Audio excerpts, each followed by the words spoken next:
Well, friends, these are strange and sad times, aren't they? And I can't begin this last sermon of our sermon series on 1 Peter today, which I tell you I have anguished over this weekend. Ask Chris, anguished over it. I can't begin it without mentioning that this week has been hard for me as a pastor. Apparently, you all have a lot of opinions and a whole lot of feelings, deep feelings about the police brutality toward another unarmed black man, George Floyd, only weeks after this video that sparked us to run with Ahmaud. And you also have strong opinions and feelings about the rioting and the looting in multiple cities right now in response. Apparently you have these feelings and these opinions, and you know me, I have feelings and opinions about this too, deep in my bones. But what's made this week different than most, is that I've sensed the pulse of our congregation, not just from your news feeds, not just virtually, but also from your calls. Some of you have called me to say, our predominantly Caucasian church can't just be woke enough to say, Black Lives Matter and mean it, and then not understand or acknowledge that rioting and looting has this place in our historical landscape of change, and that they arise from a people who have been condemned and dismissed for peaceful protesting in the past, and who are just fed up of being unheard. That's not all of you who reached out to me, though. Others of you called me this week worried. That in our effort, our valiant effort towards solidarity with our black and brown siblings, that our church might get dangerously close to defending rioting and destruction and arson and violence, defending hate as a response to hate, violence as a response to violence. And so you called me, which is just unusual. Not just one of you, many of you. If you're thinking, yeah, that was me, you're one of many. Across perspectives. Thanks for being so invested that you shared your concerns with me. And I covet your honesty, but it hasn't been an easy week. Some of you want our church, and those of us who represent our church, to be more boldly defending and understanding of what is happening in Minneapolis and Atlanta and other cities right now. And some of you want our church and those who represent our church to be more condemning of what is happening in Minneapolis and Atlanta right now. And friends, beloved, as 1 Peter calls you, to do either in a vacuum would not be leaning into the extraordinary power of the Spirit of God, as 1 Peter talks about. To respond to either of you and wholeheartedly in a vacuum agree with you would not be the power, that extraordinary power of the Spirit of God. Did you hear it in 1 Peter today as it was read? Did you hear those words? Alex read them twice for us in 2 languages in this very Pentecost way. Peter says this, "Beloved, don't be surprised. You who are feeling like strangers in a strange land these days, don't be surprised when you find yourself in a fiery ordeal, wrought with complexity and conflict and controversy. Beloved, don't be surprised by the suffering in our world that will test your faith and your unity, as if something strange is happening in your community.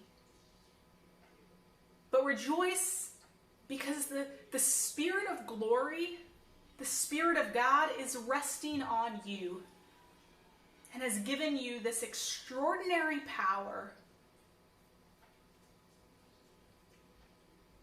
These are strange and sad times. And I don't know about you, but I am finding it hard to know what to hope for and what to pray for and what to be empowered by. My guess is that in your firm positions on either side, or whether you fall somewhere in the spectrum in between, that you too are finding it hard to find hope and know what to pray for right now. And it's my sense within this that we're living amidst these 2 overlapping stories. And one group is not hearing the other, and the other group is not hearing the other. But there's these 2 overlapping stories. Notice that I didn't say 2 diverging stories or 2 different stories. I said overlapping stories, meaning that there is value to be heard in each. The first of these stories I'm going to call today the freedom story. And you know it. Once upon a time, we lived in a class-ridden, race-dominated, and gender-constrained society. I know some of you are thinking, once upon a time?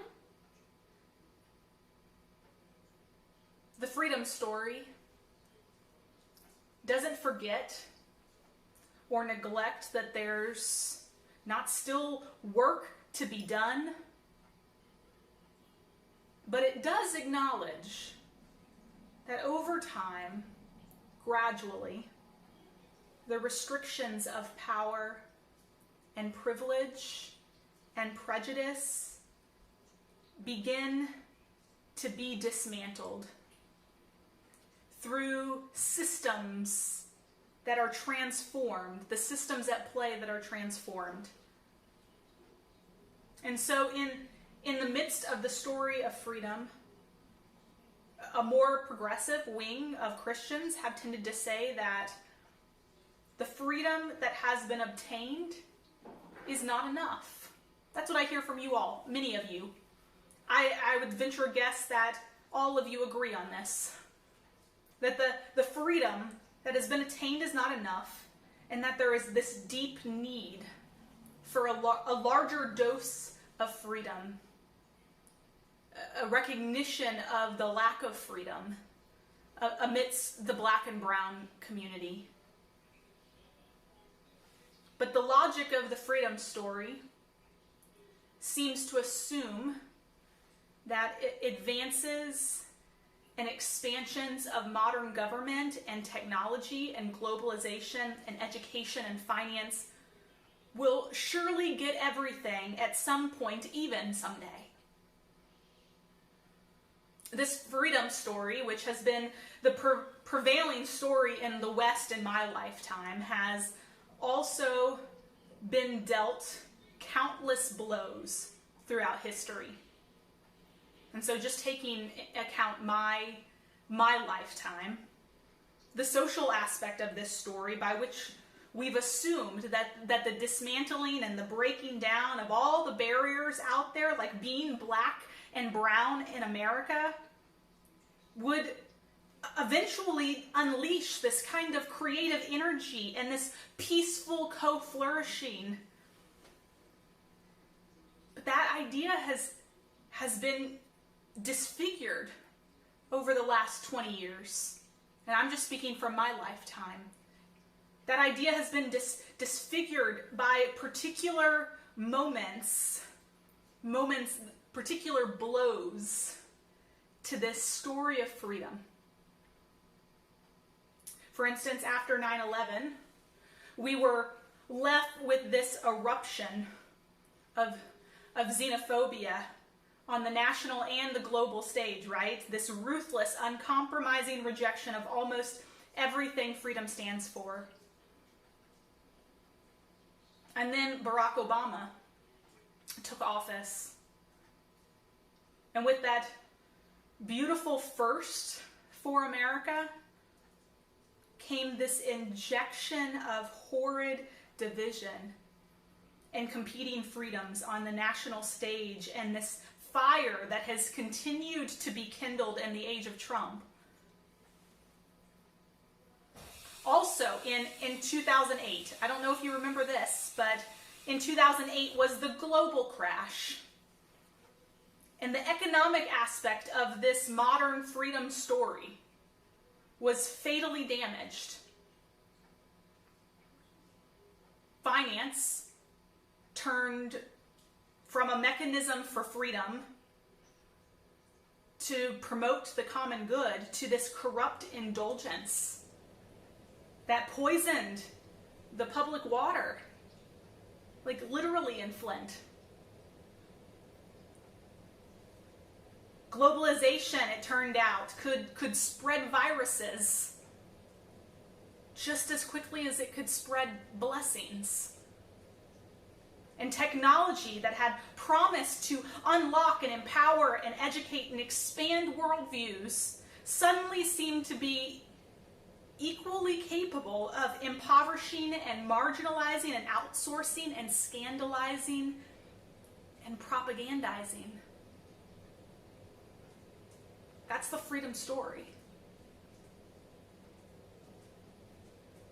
So we have the freedom story.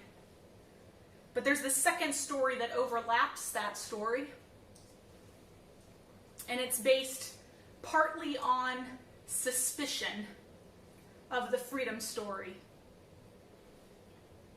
And that's the slavery story. The dream is that there would be stable communities where people earned a decent living, and they would have family nearby and expect to work in the same line of business all their life and buy and embellish their homes and enjoy a few years of respectable retirement and free education would mean that if their children did well, they could make a better life for themselves. And cities like Atlanta became urban hubs for the birth of black business, and this dream began to be realized. Seems like the freedom story.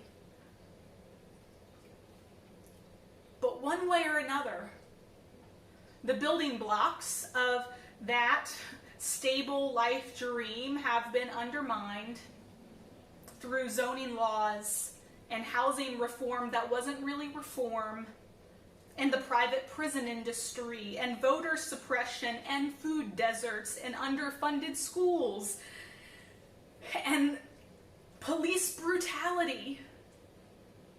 And the building blocks of that stable life, that dream, they keep being undermined. And it's more modest freedoms just taken away. And when some higher up in Washington tells you things are flourishing and all well in our economy and in our world and in America, when everything is great again, and you realize that either they're living in a different country, or you've become their slave in this whole new way. And so this mix of profound inequality and simmering distrust creates fertile soil for ideologies of hate that assign blame for that story. But the slavery story also identifies an important truth: that the great liberating forces of modern government and technology and globalization and education and finance have ironically enslaved us all. And so often for Christians, amidst the slavery story, there's this sense of, I told you so. When it becomes clear that the freedom story is fundamentally flawed and its benefits unevenly distributed. And often that I told you so, when the peace doesn't seem to get anyone's attention anymore, builds with anger and division and hatred and violence. And that violence and disorder unleashed by the slavery story is troubling. And few Christians are comfortable being identified with a worldview that seems to only now speak from anger and hatred and loss. It is my sense that we are living amidst these two overlapping stories: the freedom story and the slavery story. And some of us are more compelled by the freedom story. Why wouldn't we be? Yes, there's still so much work to be done, a lot of freedoms to be gained. But we want to believe that the arc of the moral universe does bend toward justice. And so hang on, hold tight, stand your ground peacefully, civilly, not violently, please, and gradually the restrictions of power and privilege and prejudice will be dismantled. And then some of us have been so disappointed by the freedom story that the slavery story has become more compelling, more and more real. Yes, there's this dream, but it's like a carrot dangling before me in a maze, and I'm just the rat. It's not real. You will never allow it to be real for me. It's been undermined, and it's been ripped away, and it's been perverted, and when I have fought for it civilly, you pass me by, or you mute me altogether, or you blame me for making your American dream, your football, your music industry, your $500 Hamilton tickets a little uncomfortable with my civil protest. And so I've had enough. You say I have access to this power, but we're literally dying at the hands of power. And I'm sick of it. I'm tired of it. I'm pissed off.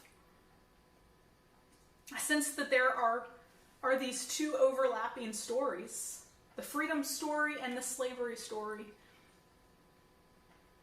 And the reason why this time right now is so confusing and so conflicting is because we're realizing the flaws in the freedom story. Yet we are incapable of letting it go because so much of our identities and livelihoods and assumptions and dreams are tied up in it. And there's hope in it. Who doesn't want justice to bend? Who doesn't want that arc to bend toward justice and righteousness until it flows down? Who doesn't want that? Who doesn't want that dream? Meanwhile, though, We all accept that a great deal of the slavery story is true. Once it gets beyond protest, though it's uncomfortable and its implications seem to lack hope and love, and in its extreme, it's destructive and it's terrifying.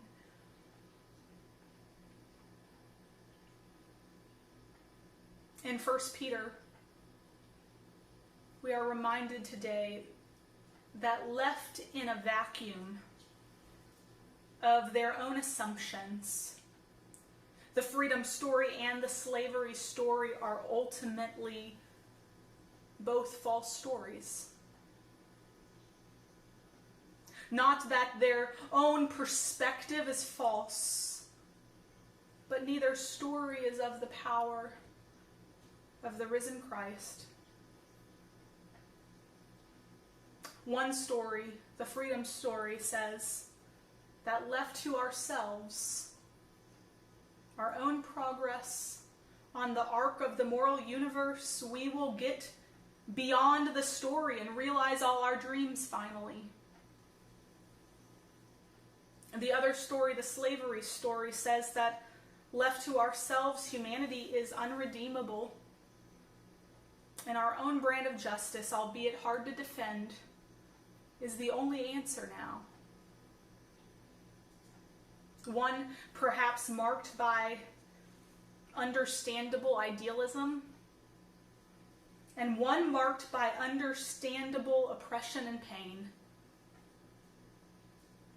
Neither in their vacuum offer a genuine vision of hope. Neither alone are marked by the extraordinary power of the Spirit of God. The freedom story and the slavery story alone are about identifying and overcoming obstacles, but not as much about describing where we're going. To navigate these strange and sad times, we need a renewed story. We need to be empowered by a spirit force that helps us see the value in each other's stories and wrestlings and perspectives and pain, while also helping us pivot together to this renewed story that will push us forward. Christianity is fundamentally a story about where we're going. Into the company of God's grace, into the harmony of the restored creation, through the mercy of God's unfailing love. As 1 Peter names it, beloved, don't be surprised when you find yourself in a fiery ordeal, wrought with complexity and conflict and controversy. Beloved, don't be surprised by the suffering of this world that will test your faith and your unity as if something strange is happening to you. Notice Peter first identifies the obstacles, like the story of freedom and in the story of slavery. Peter first identifies the obstacles. But he doesn't leave it there. This renewed story, this Pentecost story, pivots us towards the Spirit of God. The Spirit of God, the Spirit of Jesus left with us, who now rests on you and has given you this extraordinary power. There's the freedom story, there's the slavery story, and then there's this Pentecost story running between the two of them, where God's Spirit, like fire and with the sound of a roaring wind, comes rushing into our complexities and our conflicts and our controversies and our perspectives, into the suffering, into our pain, into our fights for justice, and propels us into a renewed story in the extraordinary power of Jesus Christ. And what, beloved, does Peter say are the signs of this extraordinary power, this extraordinary spirit of glory? Did you hear it? That God's people set aside our self-righteousness, humble ourselves, keep alert to what matters, and awake to the trappings of the evil one who will confuse you and separate you and isolate you and devour you. Set aside your self-righteousness, humble yourselves, make room for the nuance present in the renewed story that takes into account the freedom story and the slavery story and adds the spirit to it. No perspective in a vacuum, no justice in a bulldozer. Make room for the possibility that you're not always right. Run your sentiments and your words and your Facebook posts through this filter of what is the point of this? Why do I say this? Why do I post this? Was it to condemn? Was it to make myself seem like the enlightened one? Was it to feel proud in my own self-righteousness? Or was it to better understand? Does it help soften my heart towards those I don't understand? Does it seek to listen to the unheard? Raise up the voices of the often voiceless? Or is it in a tone or a timing or a loud voice that, like the evil one, separates and isolates and devours? Setting aside your self-righteousness and humbling yourself, Peter says, looks like always seeking to better understand. Who does this harm? What is the good? How can the power of the Spirit of God make my perspective a prayer? And how can my prayers and my voice and my actions, united with others, united with the Spirit of God, help tell that renewed story of God's Spirit, that extraordinary power of pandemic proportion of the resurrected Christ? How? I offer this to you in the name of God the Father, in the name of God the Son, in the name of the Holy Spirit. That Pentecost fire. Amen. Amen. I invite you now into a time of prayer and allow this beautiful, powerful, sweeping prayer to guide you into this renewed story, into this Pentecost story.